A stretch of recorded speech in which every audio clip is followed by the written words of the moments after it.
Nasib apes dialami pemilik warung yang ada di Kelurahan Padangkerte, Karangasem berinisial IWD. Alih-alih memenangkan tender sesuai yang dijanjikan, dirinya justru merasa ditipu terkait pengadaan benih ikan lele yang mencapai 400 juta rupiah.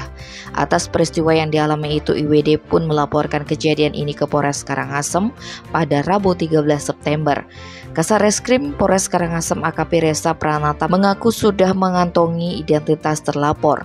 Dijelaskan olehnya, awalnya korban dijanjikan oleh terlapor bisa memenangkan tender benih ikan lele. Namun yang bersangkutan meminta korban mengirimkan uang kepadanya sebagai pelicin untuk memuluskan proses menang tender. Pengiriman uang pun diakui secara bertahap hingga akhirnya jumlah yang dikirimkan mencapai 400 juta rupiah. Setelah uang dikirimkan, namun hingga kini belum ada kejelasan terkait tender tersebut.